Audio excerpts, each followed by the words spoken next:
As we finalize, Bwana SG, because you've definitely raised your concerns, you've written a letter to the ministry. In the next couple of days before the beginning of the second term, ideally, what would you, as KUPPET, want the government to tick in terms of the boxes that haven't been ticked so far before the second term starts? First, we don't want our teachers to enter into the box of stress. That is one. Two, we want the ministry to act responsibly and send money to schools. On time. On time. Is that possible, bearing in mind we're having financial challenges? Three, it is now proper for the ministry to wake up to the challenges of this generation and give Kenyans the quality of education that they want and they deserve.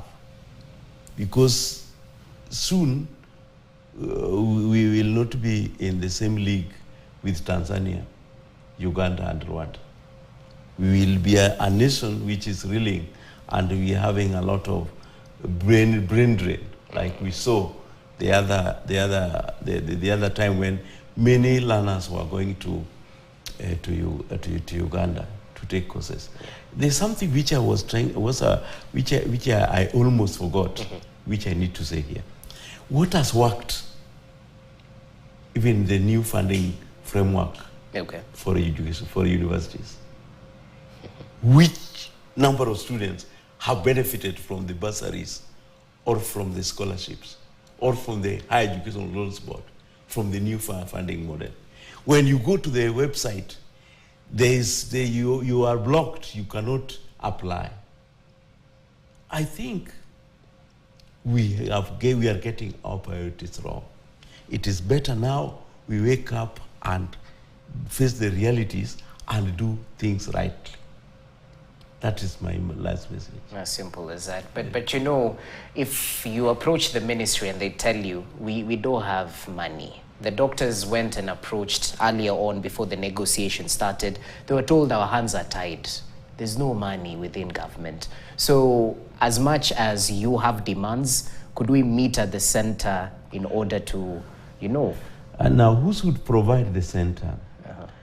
Because as we are here, if the president put a lot of emphasis in education like he does in housing, then we'll be there.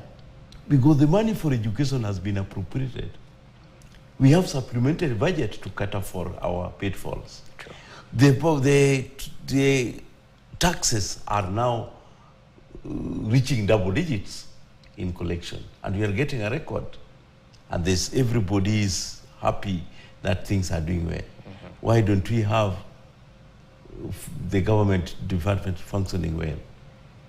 I have already told you that hospitality in government offices like tea, the budgets have risen up and that they don't suffer reduction. Why must education suffer reduction? Why must we have doctors on the streets? If the doctors continue to be on the streets after the end of this April, what do you think the teachers will be happy going back to teach when they know very well that if they fall sick, they cannot be treated? When the learners in school are beating them because they cannot offer services?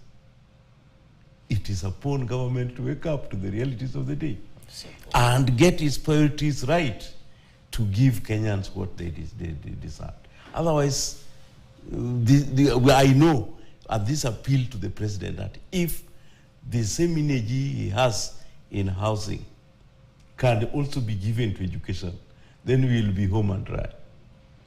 Well, education is a right, you know, at the end of the day. So we're hoping this bad situation does not get worse. We're hoping that, you know, the ministry and the appropriate stakeholders actually listen to the plight and avert a bad situation from becoming worse. We definitely do not hope for industrial action because that is the last resort.